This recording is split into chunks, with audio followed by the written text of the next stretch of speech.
Hello, everyone. Welcome to the February 20th meeting of the OTCAC. Thank you for coming in a week before we normally would meet.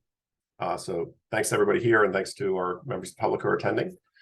So first item of business, our administrative items. Everybody got the agenda first thing in email. And so does anyone have any modifications to the agenda that they would like to make?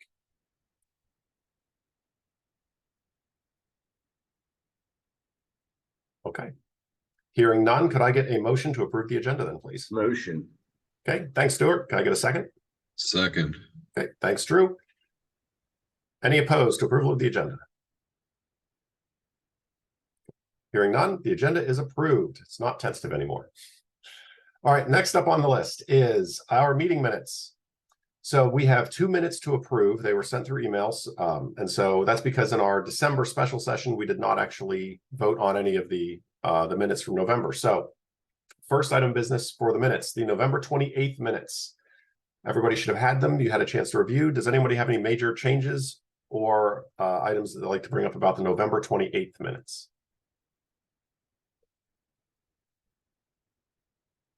All right, hearing none, can I get a motion to approve the minutes for November 28th? Make a motion to approve. Okay, thank you, Brenda. Is there a second? Second. Okay, thank you, Drew. Any opposed to approval of the minutes? Okay, so without opposition, the November 28th minutes are unanimously approved. All right, so next we have the December 19th minutes. So these were for the special session that we held to make sure that we understood what the county council was doing with regard to Bill 84-23. And so everybody received those in their email. Does anyone have any changes or comments for the minutes from December 19th? No. Okay. All right, could I get a motion to approve the minutes for December 19th then, please? Motion. Okay, I'll give it to Drew. So is there a second? The second. Okay, Brenda? Yes. Thank you. And so any opposition to approval of the minutes for December 19th? Okay, hearing none, the minutes are approved for our December 19th meeting. So thank you, everybody. All right, so we actually have a pretty short agenda today, but the main focus is a lot of conversation, hopefully, about these different items. And so the first item that we have on our list is the OTC Master Plan and Code Revisions update. So Mark, take it away. Yeah, okay. So let me share my screen here.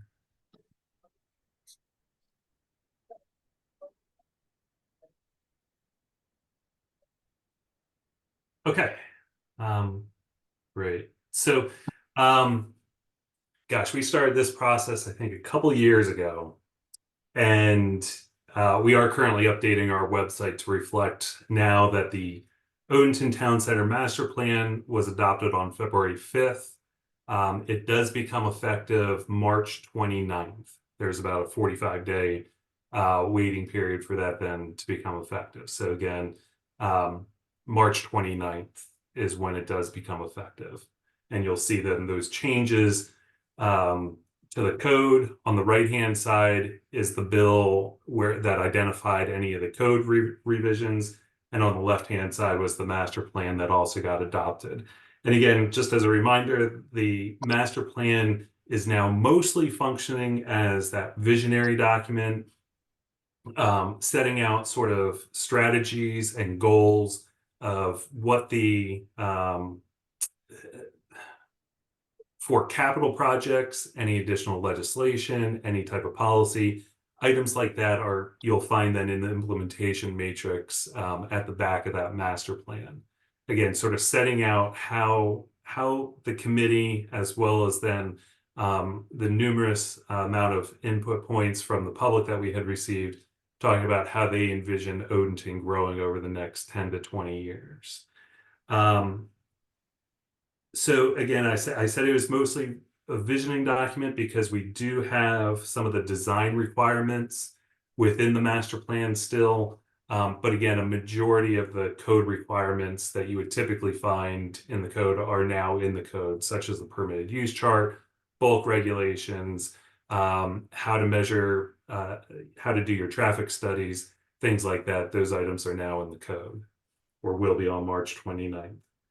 But again, going back to the master plan, which is within the purview of the Odenton Town Center Advisory Committee, the structure of the plan has an introduction.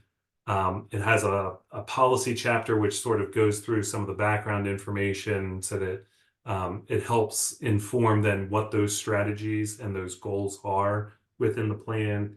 It includes a development requirements chapter, which are more of the design guidelines for development projects, an implementation matrix, which really organizes then those strategies and identifies who the responsible department is, as well as what the time frame is.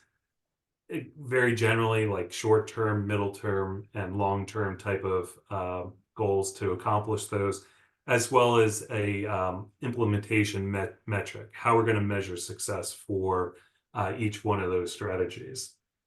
And then we have an appendix with additional information. So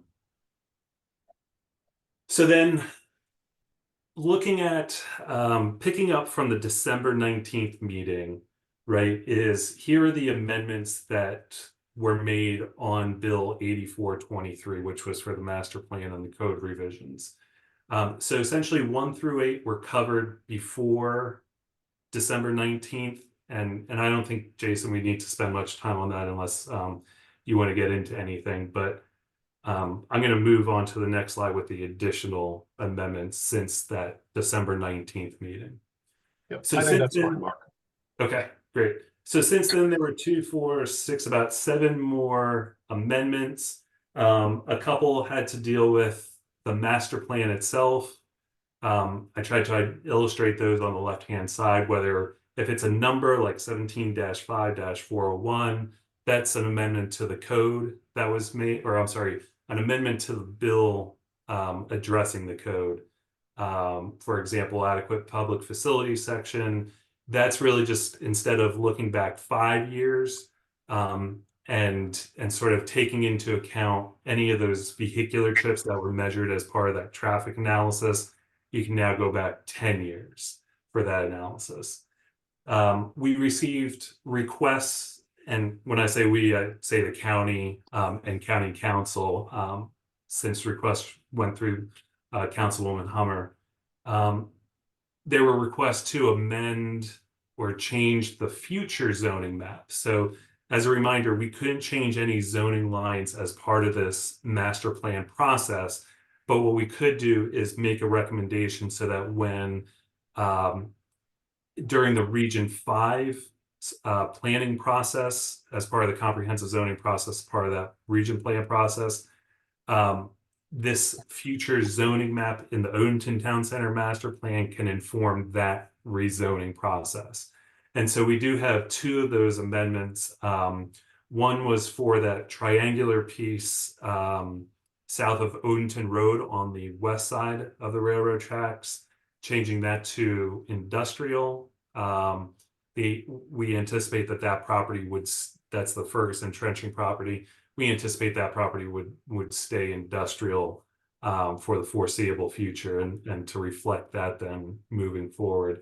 And then for number 13, the change there is that transition area, again, still on the west side of the railroad tracks, west of, or I should say along Odenton Road where the hideaway is, and a couple other sort of light industrial uses are. There are some single family homes there. But again, keeping that as transition. It is currently transition. So keeping that to help inform then that comprehensive zoning process in a couple of years. There were a couple of uses added to the use chart, really to reflect some current conditions. For example, number 14, and then number 11 is just to allow some additional uses, the business complexes and business complexes with auxiliary use. Again, really to kind of reflect what we may anticipate happening on a couple properties. And then there's always technical amendments, just again, cleaning up any errors throughout the document.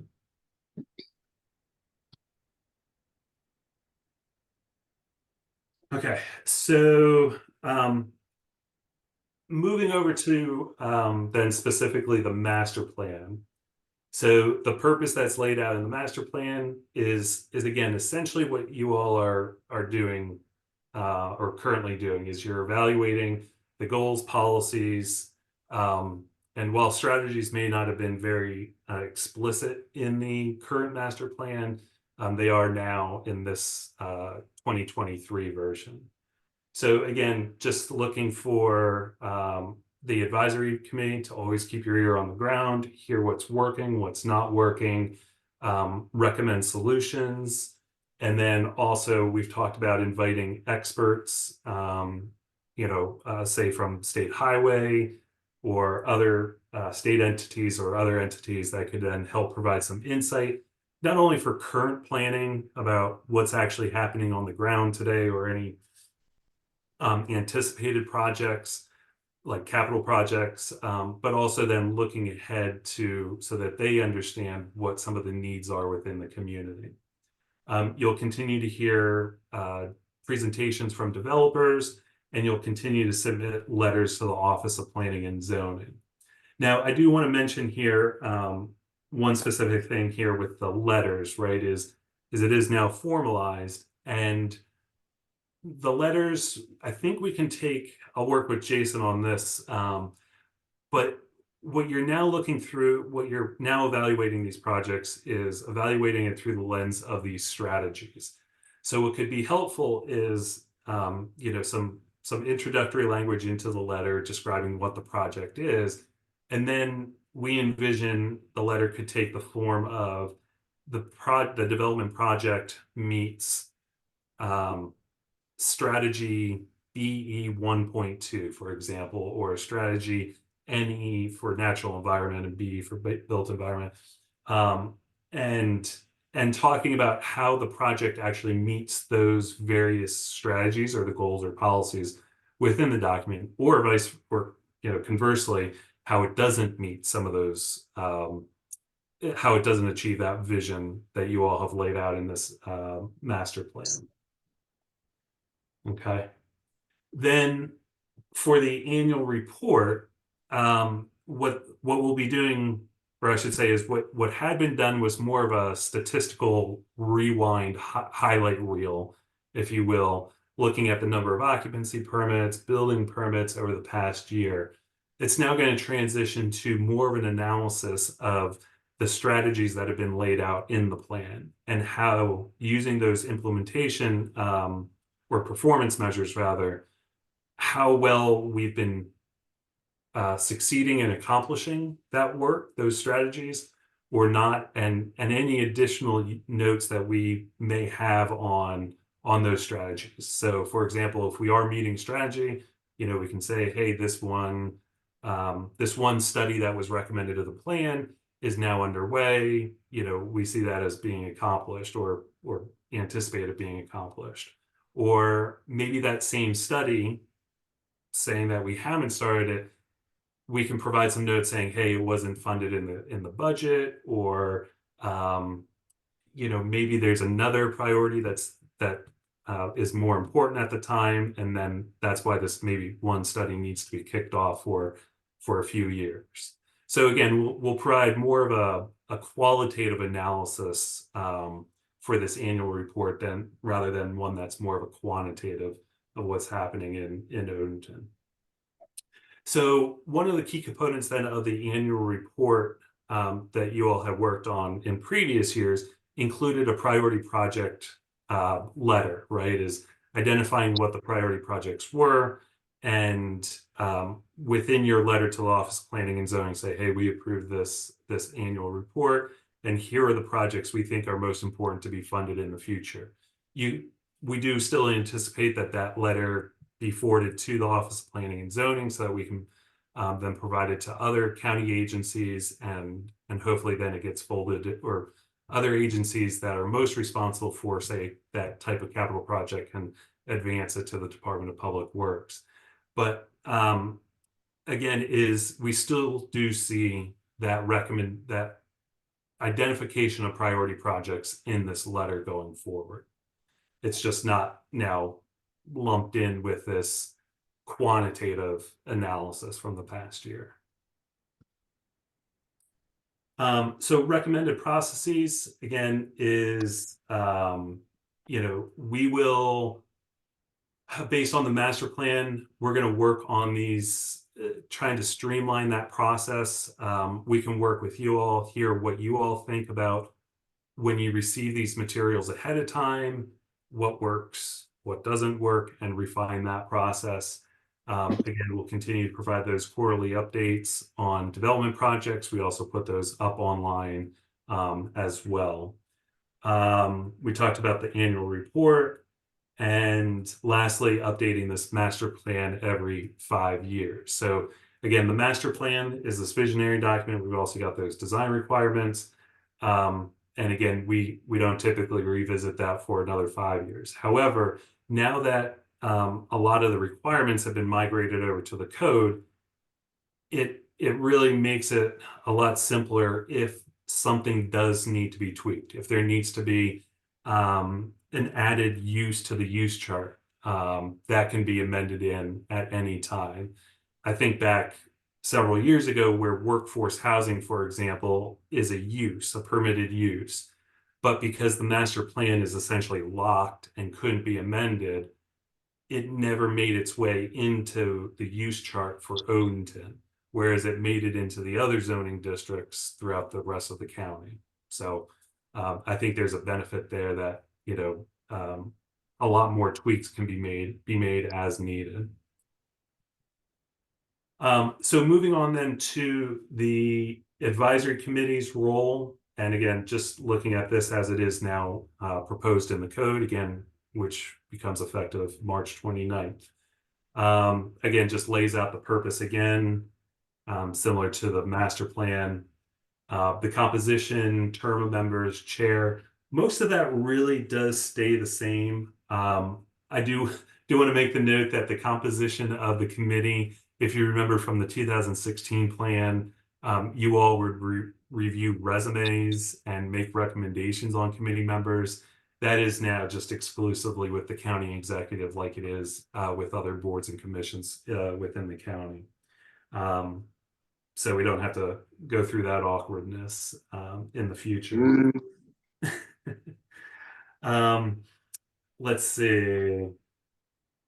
And again, I think most of this is all the same. Again, when we take a peek at the bylaws, you'll see where we just may need to make a couple tweaks based on some slight nuance with some of these terms. Same thing with meetings and quorum. A lot of that has really just stayed the same from the master plan, but like I said, now it's in the code. And same idea with how applications are submitted to the county. Sorry, there's no compensation for you all serving on this committee. And then, like we reviewed, what your duties are on the committee. And we've reviewed then what the review process looks like for those sketch preliminary plan, any modifications to the master plan. We can discuss those so that we can keep those in mind and looking ahead to when we update this in another 5 years or so. And then the annual report we discussed. So real quickly, looking at the bylaws, these were sections that I flagged within the current bylaws, and then in parentheses is again the what will be updated in that section of the code in the future. So again, as if you were to look at example duties 3-6B-101, going back here, which one did I say? Duties for being, right? So just making sure that we're very consistent with what's in the code and making sure that it's consistent with the bylaws. Okay, so I don't think we necessarily need to go through each one, but I think we can open that up for discussion here in a few minutes. And again, these are the rules, very much boiled down to one slide. I think it's about a page or two, but it just provides some rules on the meetings. Example, that we will follow the Odenton Town Center Advisory Committee will follow the Open Meetings Act. There are certain rules for public attendance. foremost that they are open to the public, but again, there are some guidelines for the public to follow when participating in these meetings. And then, of course, if any members of the public want to record, photograph, or broadcast, there are, again, that is welcome. But again, there are certain rules to ensure that they don't disrupt the meeting. So again, all I did was just kind of cover some of the pertinent points as they relate to the advisory committee.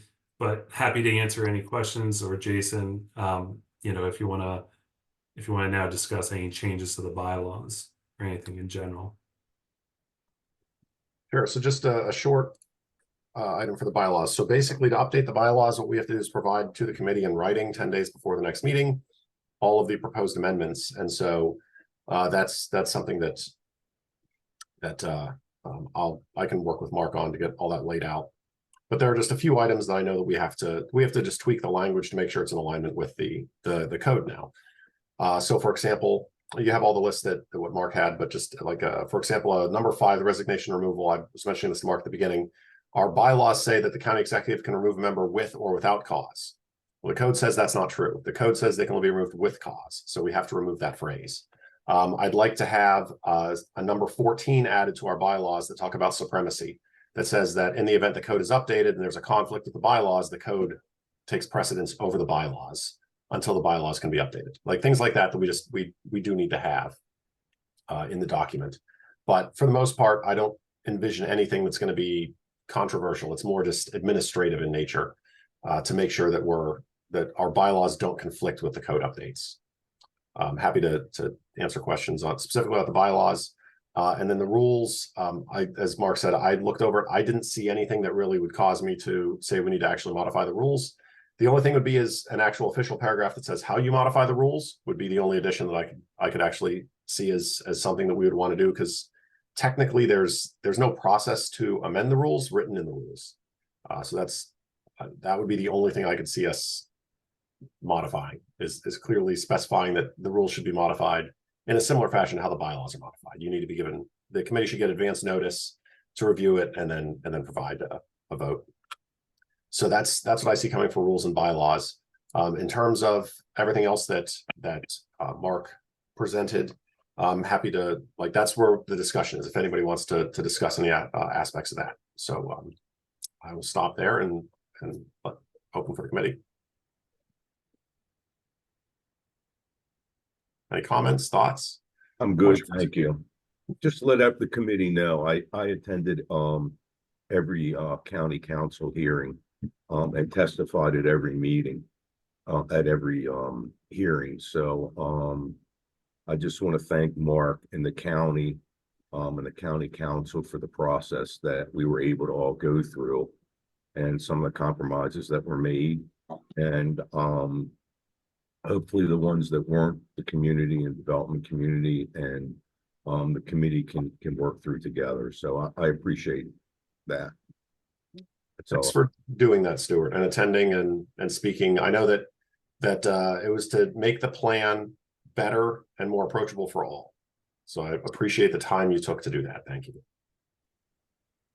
Yeah, the other thing too, I would add, thanks, Stuart, for mentioning that, is by voicing these concerns on the record, publicly, it now allows these county departments to track and monitor some of these specific things that, Stuart, you had mentioned in your comments. So it's, while they may not have been reflected into the code right now, we'll pay attention. And like I said, is if it doesn't work, there is that opportunity to make those changes in the future. Yeah, I mean, I was happy with the changes. You know what my biggest concern is, and that's the roads amendment. And it's going to slow down development like crazy if it's implemented too much. So, and I'm not sure there's that many parcels that it affects in reality. When I go back and look at it, I'm just saying that it's a little bit of a concern for slowing down projects, that's all. But again, the rest of it was really, I don't think anything for anybody to be of concern of, in my personal opinion.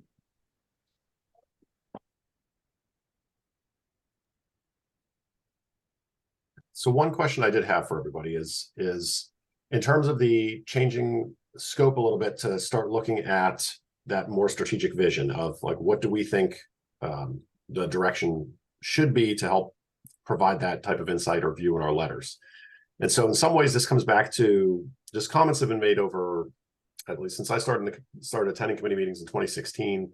I would hear it periodically, which was the question of like, is there a person or a group that steers the direction of where Odenton is, kind of like what a mayor would do, or a mayor and some type of executive staff. And the only answer that ever came back was the Odenton Town Center Advisory Committee is really the only function where that can exist. And so now it's actually written in the plan where the committee should be performing that type of function. So in terms of inviting groups or experts to attend committee meetings to talk about what they think the future is or where the directions are, does anyone have any thoughts or ideas on things you would like to hear about to help us shape our thoughts or come up with better thoughts for that direction?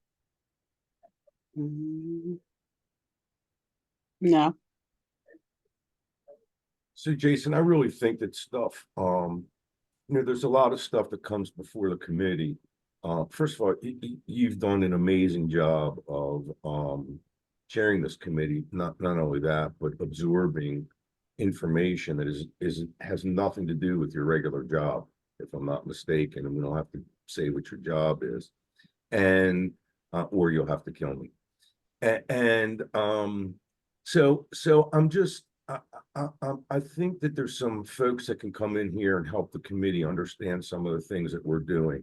Maybe have an architect come in, maybe have a land planner come in, an engineer, and excuse the expression, dummy it down, because we don't have to get in the weeds, but kind of explain some of the issues that come across in development and that they may run into, not necessarily here in Odenton Town Center, but in other town centers and issues that arise with similar things. So, the traffic thing's good, that's great, but traffic isn't a purview of the Odenton Town Center Committee to a certain extent.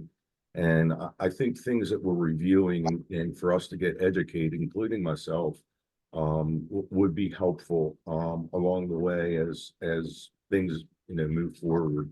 And understanding some of the issues that the other side, so to speak, the developers have, because those are the folks that are going to make the vision happen. We can all talk about it, but doing it's another issue. So right. No, I agree, Stuart. I think that actually what I was wondering is, should we hear more regularly from the whether it's the like Christie with the Chamber of Commerce, have specific presentations about where the greater chambers see the direction of the county or parts of the county going, in terms of the Odenton action group that you're part of. Should there be should we have more regular, like a regular presentation, maybe once a quarter or something, to try and better align and understand where other groups see this direction going, so we can factor that into comments we have on the master plan? yeah, the chamber took a big role, especially with fashioning the 2009 plan and 2016, and the committee participation sort of waned a little bit, and they were involved, but the chamber took a big part of it. And at the time, there was a lot of plans and a lot of development going on in Odenton, and there was a lot of engagement by different developers. And the unfortunate thing about creating a vision right now is that we have one-hit developers. And what I mean by that is they do a project and they're gone. They have a buy-in to the community while they're here, and then once they're gone, they're gone. And a lot of, especially on the residential side, the apartment complexes turn over. Broadstone has turned over 3 times already. I think it's back to Broadstone, as a matter of fact, at Broad Street. I don't. And so that's one of the issues, is we don't have as much engagement in trying to, there is more importance on the committee on trying to bring everything together, because we don't have a developer doing a bunch of projects. I mean, I'm one of the few. I mean, I'm on my 4th, starting my 5th, and but others aren't. And certainly the Flats are. He's in here because he's got a huge property that's taken years to develop. So I think that's one of the issues. So the chamber has also changed because now has a larger focus area from Laurel and Prince George's County through area, and it is one region, so to speak, because we have the fort as a central part of that. But each of the areas has a different vision. The Laurel people can't connect with the vision we have here. I think it's totally different. And the real estate's different over there and how it's positioned, and with Route 1 running through it. And we have 32 on our side, and we deal with that. And the folks over at Arundel Mills is a totally different. They have the casino situation, the airport. So I think what we fashioned is the area. The chamber prior to and in the previous renditions of the plan was just a West County chamber. That was it. And once they merged, it became a much larger focus. And the chamber itself and the people involved don't want all the attention from the staff and everybody else to be in Odenton. They need to branch out, and they have. So they're helpful, don't get me wrong. Even the committee that we created out of that chamber, the action committee, only happens when something comes up. When we reviewed the plan a couple times, and prior to the vote, we got together, that type of thing. But other than that, it doesn't have much consistency because there's only a couple of us. You got Haley, and you got the Flats, and me that are doing multiple developments in the area. So. Okay, no, that's helpful insight wise.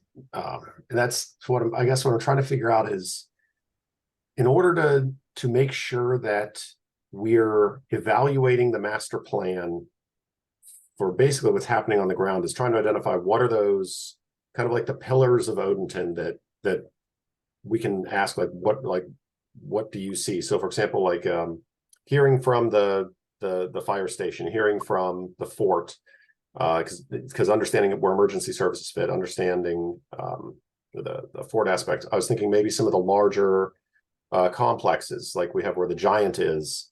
I don't know if Bridget is still the managing entity or still manages the back where Baltimore Tea and Coffee is. So like having them come in and talk about like what do they see, what are they experiencing? Is there value in those types of presentations for the committee? What do you think? I don't know. I really don't. I'm not sure. I think I'd rather hear more from the county and what their vision is. We've created this vision and everything, and I think that departments of the county that review projects and everything. There's Abigail, different Abigail. I think that maybe some different, and we've had folks come in different areas of planning and zoning, public works, and things like that might be helpful to us, because these are the kind of things that get in the way, or some of the reasons that things have to be adjusted at various and developers need modifications. So again, I'm trying to educate us on what we need to review. And I think you're coming from a little different of an angle, which is fine. It really is. I'm just coming from a different side. That's all. Abigail, what do you think?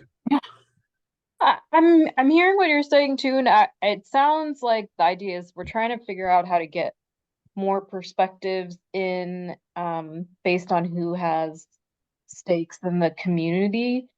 And I had two thoughts. One being, I think what we're trying to get at is we want to leverage the resources the county already has in the limited capacity at times. And I think creating potentially more meetings to try and get those folks or groups to come in could be challenging. And maybe it's trying to figure out how to better market this monthly meeting to get better attendance by those kinds of folks. Like if it's even just like a county staff member or even one of us committee members going to maybe like the fire station or the like local schools and just giving them information of like, hey, these local meetings are happening once a month and we focus on this development in the area. We'd love if your group could come in and attend once in a while, hear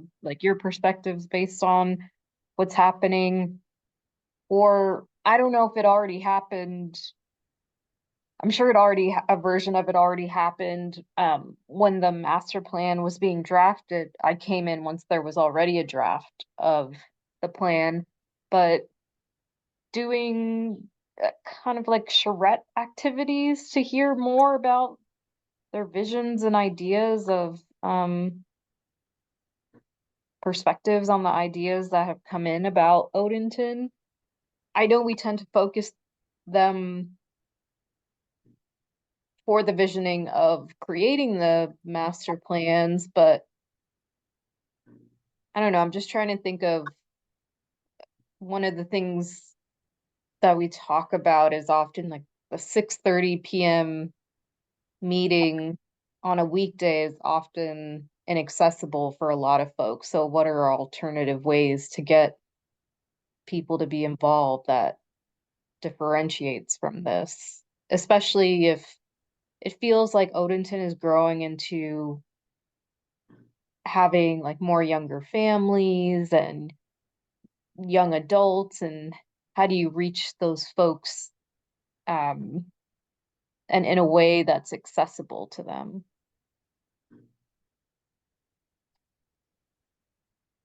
So a couple of points you brought up, I think, are really good. So one, I agree completely with you that we shouldn't be looking at scheduling more meetings because I think that that would be counterproductive for all of us.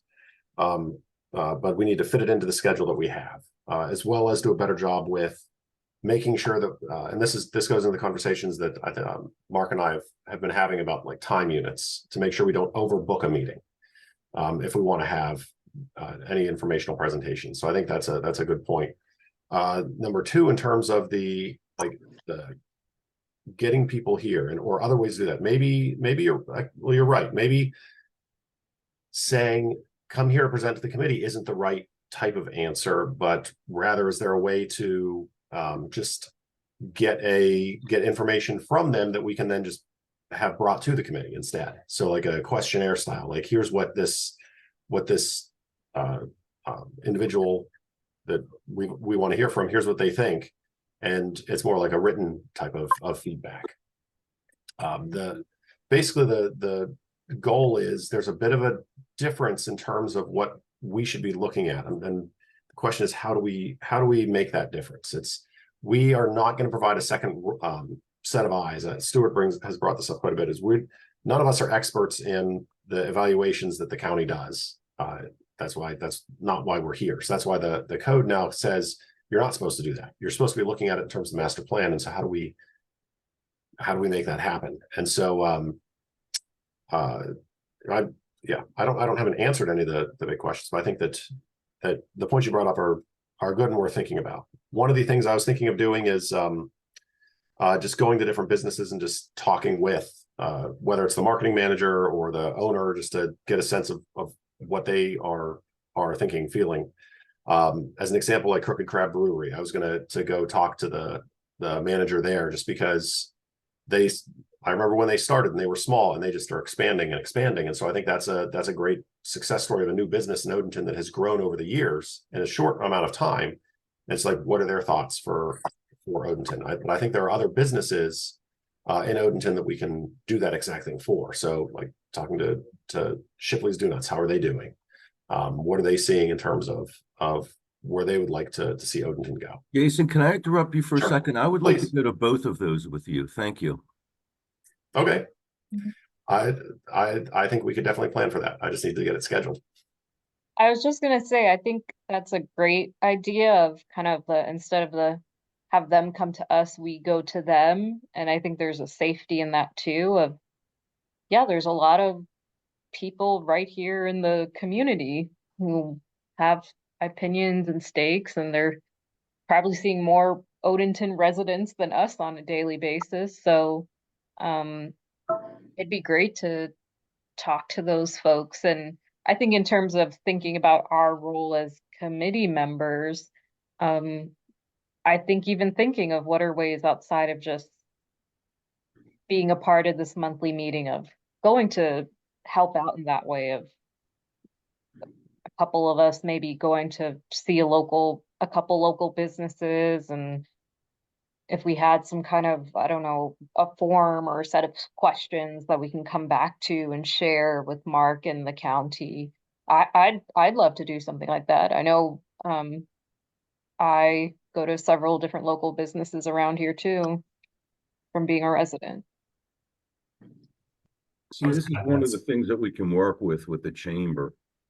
So that, you know, they have ties to the local businesses, and if we want to get the message out or get a questionnaire or invite them or have them help us schedule appointments, that's the way to use the local chamber. So I Work just- smarter, not harder. Exactly, yeah.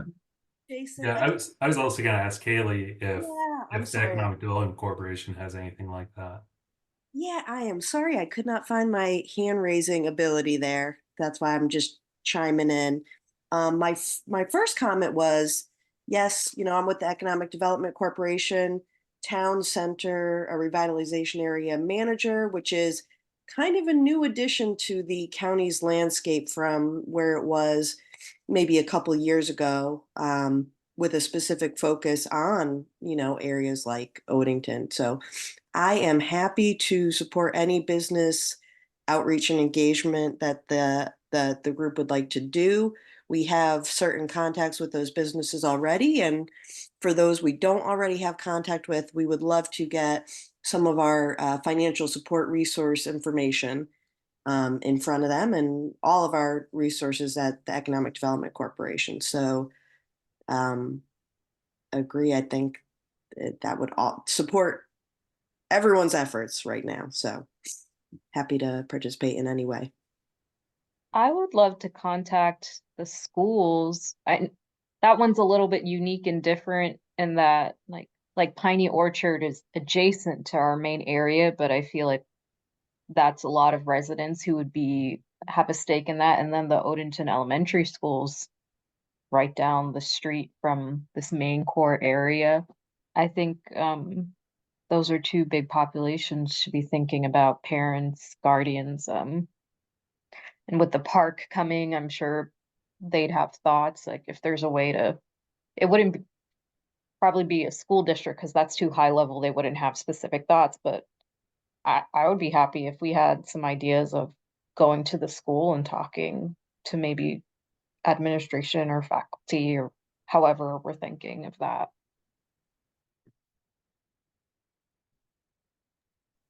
And I am plugged into the Arundel High School signature program, and we're going to gear up with them hopefully, and get some of their students part of that signature program curriculum tuned into the Region 5 planning process, and Region 5 does include Odenton, and sort of give them a task to work on, sort of parallel to our official planning process, so that they're aware and that they can also provide some input during that process.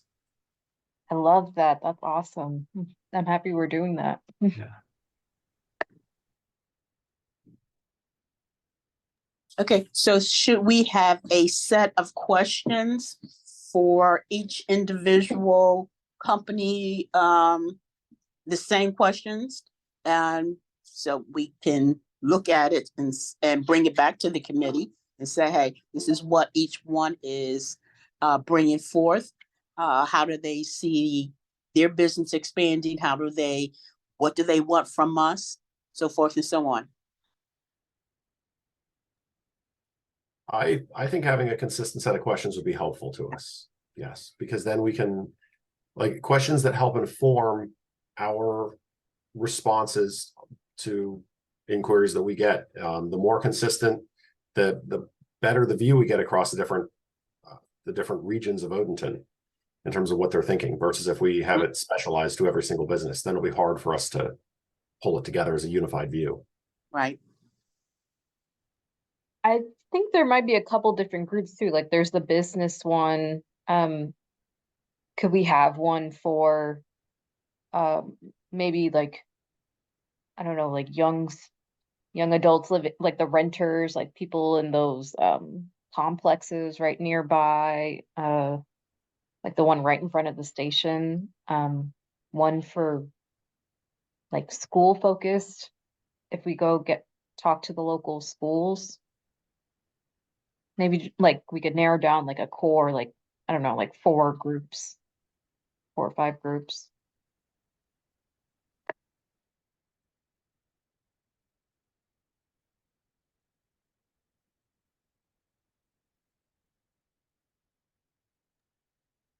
Yeah, I think that's a good point. And I don't see why we couldn't have different types of questions in a broader categories like that. That would make sense. I think some of the questions are going to be the same, but I could see questions that are slightly different for others. Yeah, like there'll be a core overview and then maybe 1 or 2 specific to the group. Okay, so one of the things, Mark, is that something, like I'm thinking about the Open Meetings Act, that is not a decision, it's more of a planning style document. So I don't think that would qualify as like any official committee output for us to think up questions and then try and figure out what they would be before the next meeting, so we have something to talk about. So one item, I think it was in the bylaws, talks about developing subcommittees, right? And so if a couple of you want to sort of organize and develop some of these questions, I think that's fair. Obviously, it just can't be a majority or a quorum, so it's got to be 4 members or less. And then obviously you're not making any decisions, policy decisions. You're just, again, coming up with this survey of these questions and then reporting back in a public setting. So, Okay, that would work. So yeah, I think that would anybody like to be on a subcommittee to pull together the task for the subcommittee would be to pull together questions that we can then discuss as a committee to say, yeah, we're good with this sheet. So is anybody interested in working on that? I'm happy to do that. I had a background on setting up questions like that for those kind of focus group conversations, so I can give some feedback on how to frame questions so there's not biases within them. Okay. Anyone want to help Abigail on that? Okay. Well, I will help you out on that, Abigail, because I have some thoughts, questions I would like to have, or I would like to ask. So so we can do that offline and well, online through email, and then report back. Sounds good. Okay. In our, I don't know, I was sick for the meeting before our cancellation, so it looks like it seems like low on folks but for today, so maybe we could, in our follow-up email after the meeting, see if any other folks want to join in on that. Yep. Yeah, with you and I, we have room for 2 more slots. We can notify any of the members who are not here. I would think that we would be able to accept them onto a subcommittee as long as there's not more than 4 people. Well, 4 people would be the max. You can't have 5 because that would be a majority then of the 9. So we could have 4 people maximum. So yep, we can ask the remainder of the committee members who are not here today and ask if they're interested in helping to pull together those questions. I can send out an email again. Is when I send out these materials, I BCC everybody. So you may not have everybody's email address, but just to ensure that we're being safe and there are no sort of side discussions that would then sort of trigger that Open Meetings Act. Let me send an email, see who's interested, and Abigail and Jason, I can follow up with you then. Okay, that works. That works. That way we can maintain no more than 4. Right. Okay, so just to do we need to have a vote for subcommittee, or is that I need to look up No. bylaws. Subcommittees, the committee may create subcommittees and the chair may appoint members. So the committee, I believe, has to vote to create a subcommittee then. So, all right, so the question then would be, and I would need a motion for this, to create a subcommittee to create a set of questions for the committee to review, for us to go talk with Odenton, like members, residents, businesses, to get information from the ground. That would be the request. Would I have a motion for that? I make a motion that we do exactly as you said. Okay, thanks. Is there a second? Okay, Abigail, thank you. All right, any other discussion on the subcommittee? Okay, Excuse me, Jason. sure. I'm not in disagreement at all with forming this subcommittee. But I just kind of want to get an idea of, for example, a sample question that we may ask this group, because we talked about businesses, residents, and even schools, students. And the zoning and planning development process is complicated. And so I don't know if, people have to be educated first to be able to provide useful feedback. You guys have a lot more experience on this committee and in this process than I do. And so what type of information are we looking, or feedback are we looking to get back? So for the thoughts that I've had so far, which I'll fully admit have only been focused on more the business side of things, just to get a sense of what people are thinking.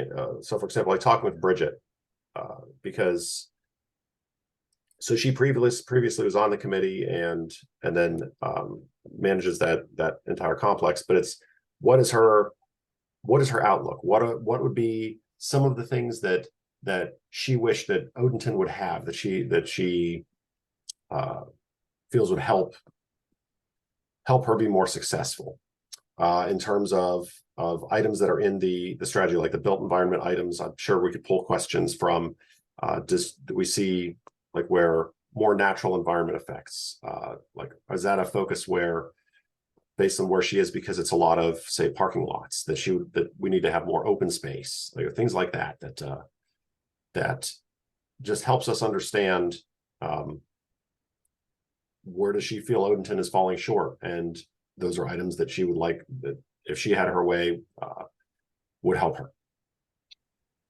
One thing I'd like caution a little bit with it, Jason, is one of the common pitfalls is it can potentially be too open of a platform with something like that, where then it may come across as leading to promises or ideas that we can expand the scope when we have the platform of we have the master plan in place. So when I thought of this, one idea that came to mind was thinking of that priority projects list we have.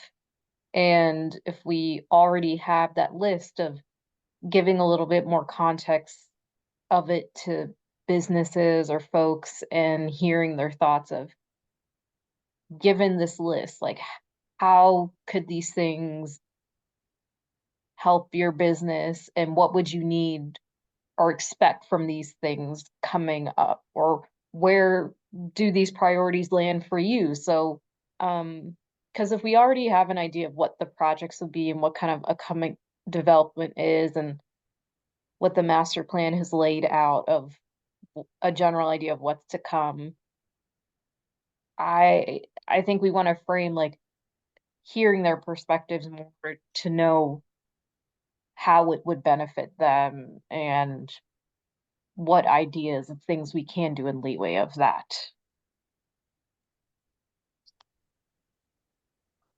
So after hearing all this discussion, I think committee's getting way out of its lane. That's all. Really do. I've been involved with this committee for 30 years. Getting out of its lane a little bit. We're not mayors of Odenton. We're an advisory committee on a vision plan and code. We've had the community have input for that vision plan. The code's been taken by the county and put into Article 17 and 18, any code issues in our vision plan. And for the right reasons. And I just think we're getting way ahead of ourselves here. That's all. So Yeah, I Stuart, guess- if we, like, I know you said you were interested in going to speaking to businesses too with Jason, so I'm curious of, Mine was a joke because he's going to a brewery and a donut store. Strictly a joke. I had no interest in going out and talk to businesses. I don't know if anyone else has a business in Odenton. I've been there 40 years. I don't need to talk to anybody. And I'm not being arrogant. It's just a fact. I'm there every day. I breathe and live it. I know a lot of the people.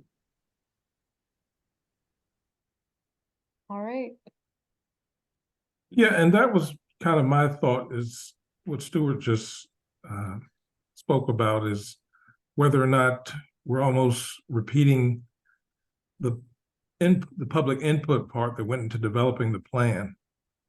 I mean, I know the plan has been updated, and now it's going to be updated every 5 years.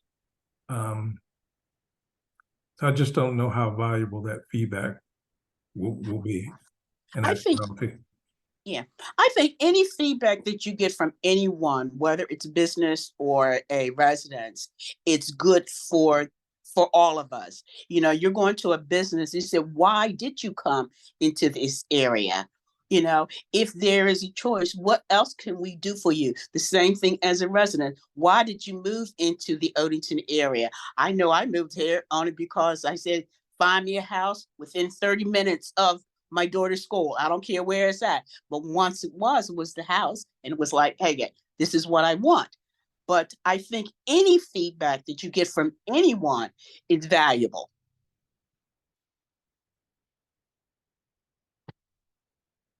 Don't disagree. And there's a forum for that already. And they can attend these meetings, and they can, anybody can go to any project and comment on it. But people don't. I Yeah, mean, they don't. You're just right about don't. that. So, Yes. you know, they just don't, and they're given that opportunity. And, you know, we shouldn't be leading horses to water. Yeah. I mean, we really shouldn't. There's an opportunity, there's forums set up for that. And, you know, while you're out there in the community, talk to people like I do. Find out what they're talking about, what they're thinking about. But I don't think it has to be formalized. And I think, again, going outside of the purview of this committee, it's just my opinion. if we're thinking about then the forums for the community, then it needs to be better than an evening meeting, a 6:30 meeting on a weekday. Because it's already shown as fact that that is inaccessible for many people. When's accessible? It's not the expectation of they can come to us, and if they can't, too bad for them. So I think that's just, I don't want to get into a thing. No, but no, that's just Abigail, I'm not. They mental have health. they have to care enough to do something different. One time, I mean, I don't know how many meetings did we have last year, 8, 7? They have to care enough for 7 times just to figure to drop their schedule and whatever they have, or get a babysitter or whatever.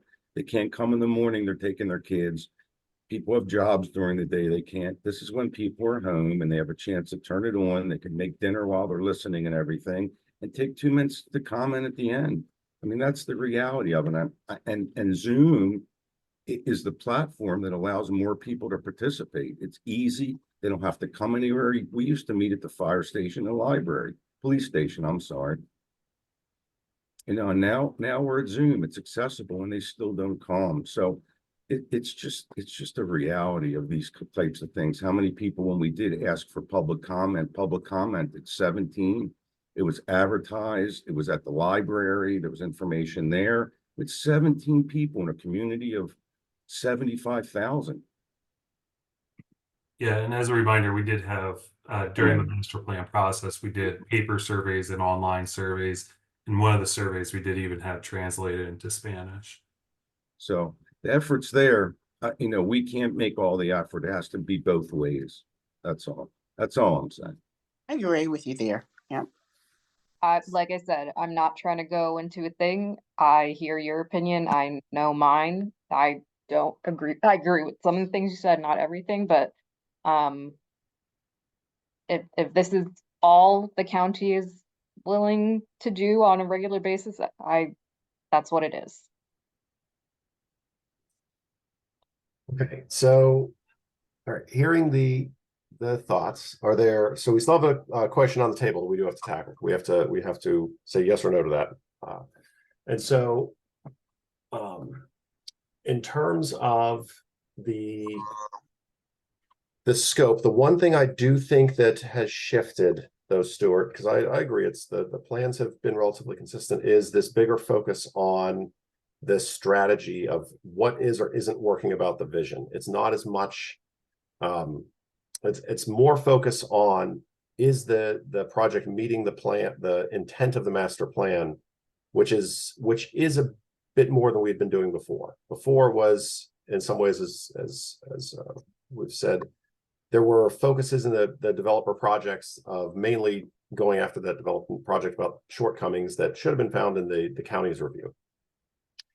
Whereas we should be looking at it from the master plan perspective. And the point to this discussion I was trying to bring up is, how do we look at the goals that are in the master plan, the different colored charts, and those are a listing of what is in part of the vision. How do we get to the how?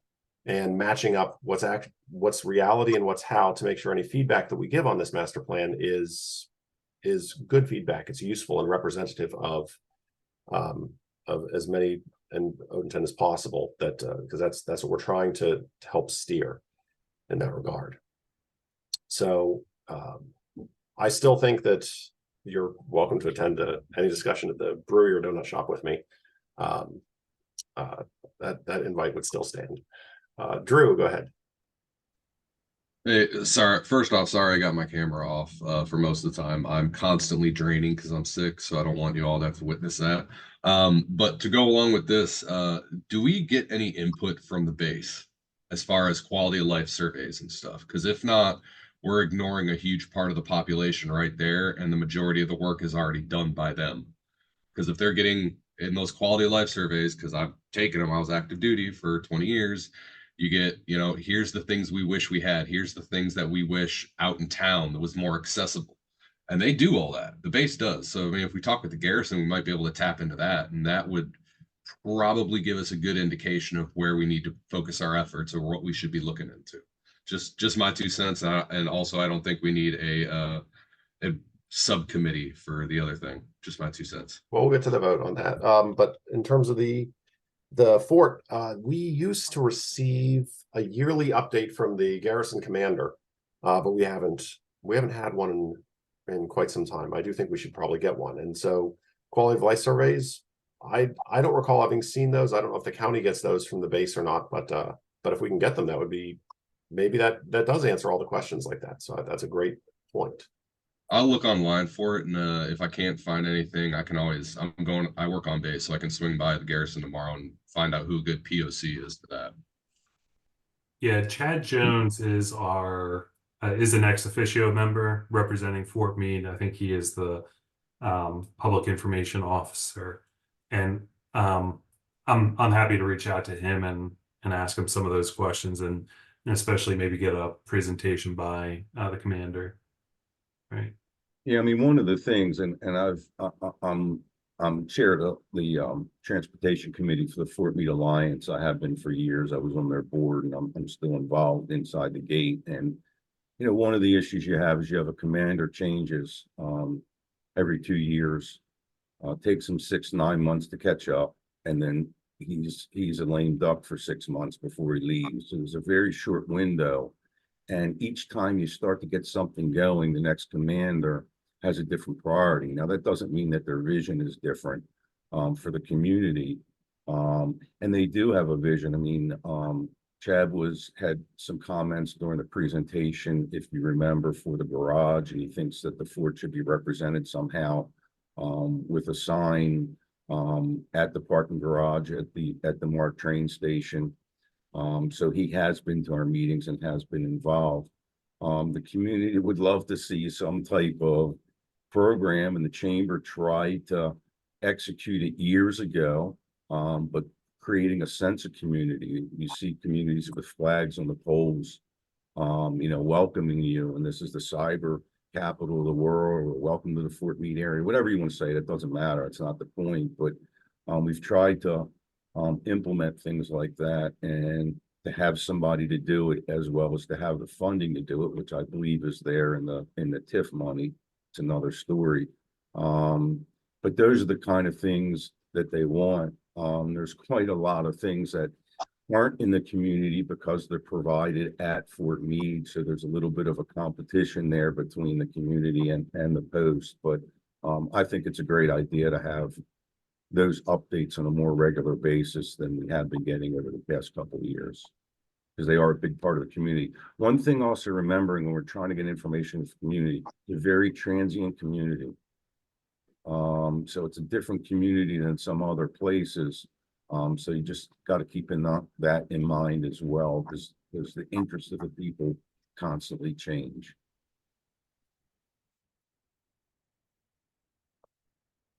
Okay, any other comments on the question of the subcommittee? Because we do have to resolve that before we can move on. One clarifying question. So we're talking about making sure what was reflected in the plan is implemented and how, but doesn't the county not have, like, the counties usually prepare the implementation plan as well? So I'm just trying to understand what's the typical process of the implementation plan, or is it just wanting ideas to improve that implementation plan process that the county already has? Like how the committee could help with that? So not to that level of detail. What I'm thinking is, as Mark alluded to in his email, he and I have to get together to talk about the committee letters, where we say, we believe this project fulfills the intent of the master plan because it fills goals A, B, and C, or does not fulfill the intent of the master plan because it fails to meet what we feel is a vision under goals D, E, F. Well, how do we come to that conclusion? How do we say that? That's really what I'm trying to understand in terms of talking to others, getting feedback, is making sure that when we are providing that assessment, we have at least some amount of insight as to what's going on to be able to make a consistent assessment in that way. Have we talked with the other committees that are run through the county to understand how they do that?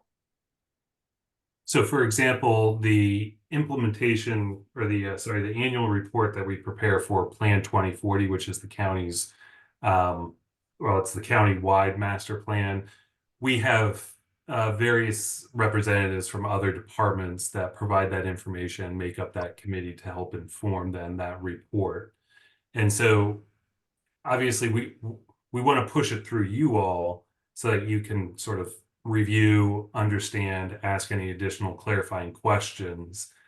And that would be sort of your approval, right, of this report.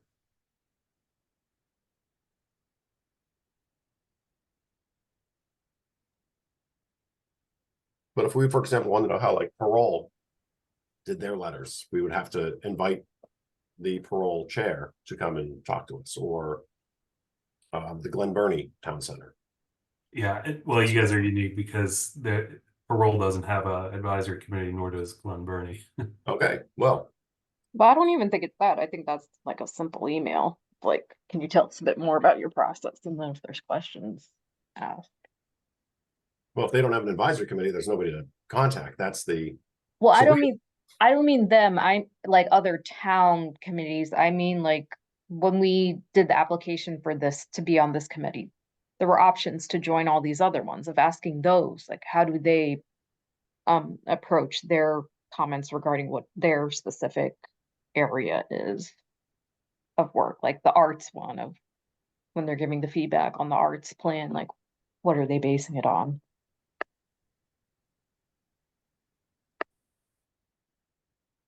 Besides the expertise of how Mark was saying it. Okay. So let's wrap up the subcommittee question, and then we should probably get ready to head to a closeout. But I think I have a question after that for Mark. Okay, so in terms of the subcommittee then, do we want to withdraw the point for that at this juncture? Or do we want to proceed to call to the question? So I'll turn to Brenda because it's your motion. You're still muted. Nope, you're still muted.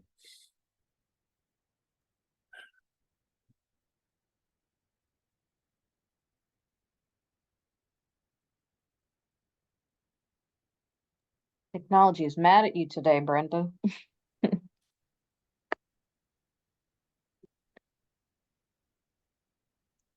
All right. You're still on mute. Okay, so it looks like Brenda's not unmuting. Thumbs up or thumbs down? Yeah. Do you want us to proceed to the question on the subcommittee? Okay. So we'll call to the question.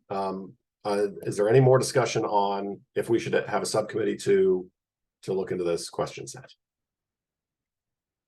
All right, hearing none. All in favor of Okay. Okay, Brenda. Yes. Okay. I believe, and I understand what everyone is saying. It's outside, if people want to give their opinion, they can come to the meetings. Hey, been on a board with a HOA. Yes, they don't come out. But having said all of that, what is the purpose of this committee? Is to get the information one way or the other. And I think just the idea, although at this point, I'm not able to go out with you, but I think, taking a day to go out, meet as many as people as possible and bringing it back to just give a broad overview of what people are looking for here in Odenton is a plus.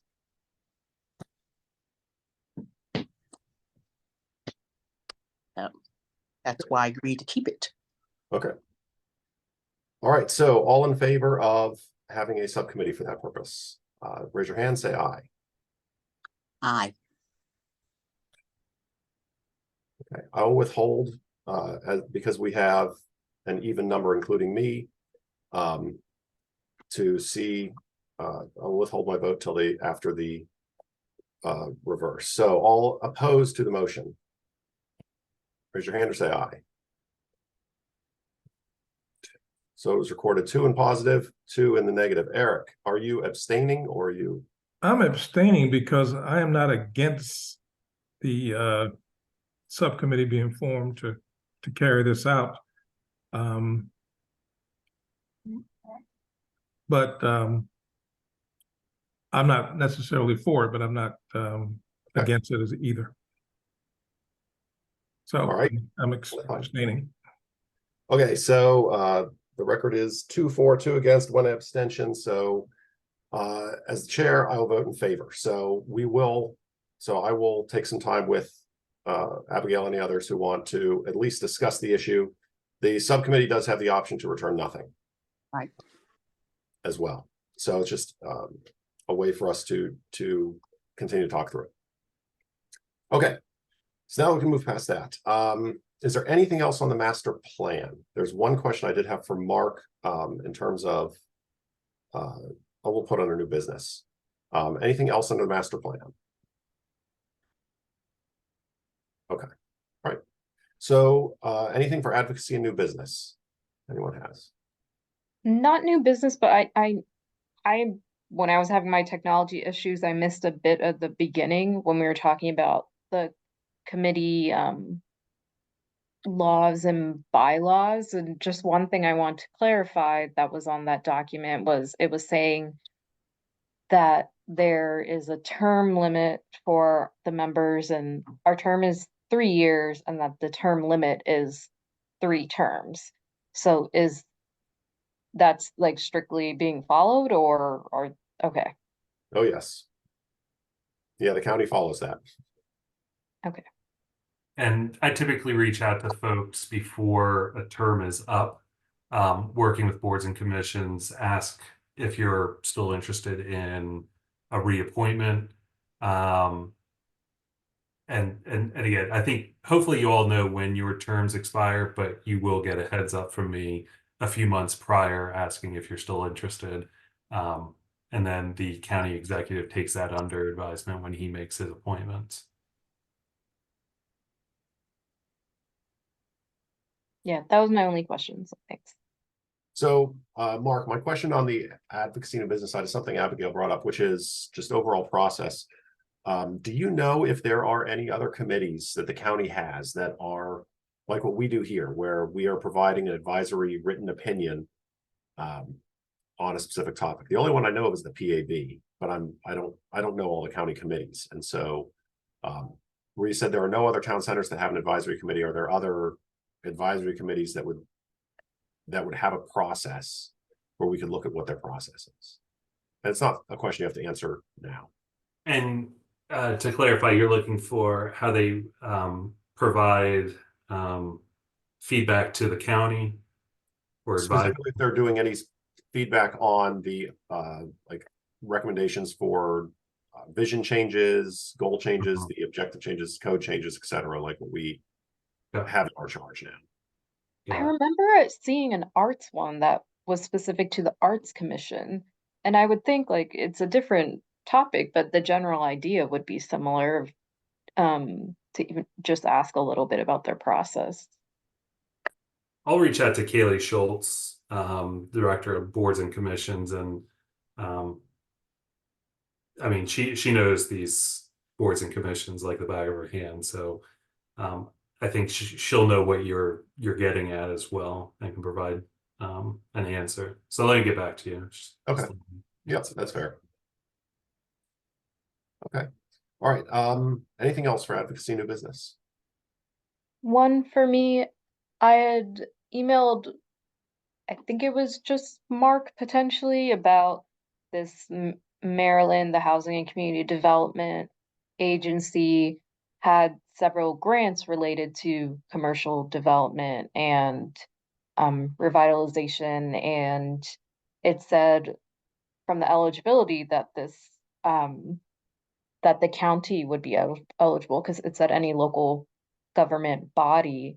So I know, Mark, you said this seems like it's in the EDA's purview, but I would think that something like a plan for the transit master plan, or sorry, the Odenton corridor plan that the planning department is doing would just as what also it could be applicable to like applying for something like that to help with the master plans or what's being suggested for them. So I just wanted to hear a little bit more of your thoughts on it.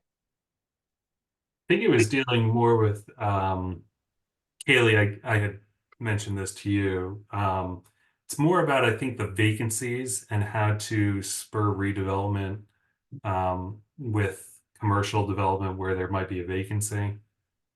And again, I think Kaylee's group really has several programs or has looked into probably several programs that try to incentivize redevelopment or facade improvements. Yeah. Right. Yeah, we're watching that very closely, just waiting for the application to open. It's a program that I believe it offers in properties that have been vacant in certain areas for a certain amount of time. It offers a certain amount of rental assistance to businesses locating in those properties. And it was, prior to this, it was actually run through Maryland DHCD completely. But now what they're doing is they're taking that money and they're giving it, they're localizing it to either local, counties or municipalities or community development organizations to, as a block grant to manage those programs and distribute those funds. That's specifically the Project Restore grant. I think was the link I saw. Mark shared that your question with me. There are other many other grant programs with Maryland DHCD that we're also actively involved with. and many would be, applicable for Odenton Town Center. But we keep a very close eye on DHCD funding. Okay, thanks.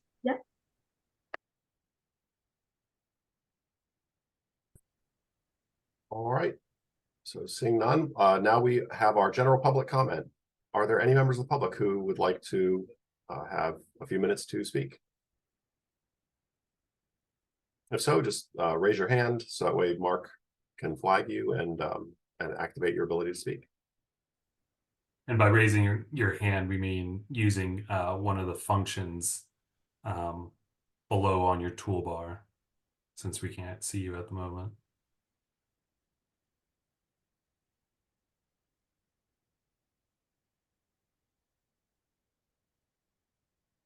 Okay. Seeing no one from the committee or from the public having any comments, we'll bring it back to the committee. Any final thoughts or words from the committee? Okay. Well, thanks for the lively conversation tonight and for all the updates. Appreciate everybody providing your input, your opinions. That's what you're here for. So you well earned the compensation that you received, or that the county says you will receive, and then some. So could I get a motion to adjourn, please?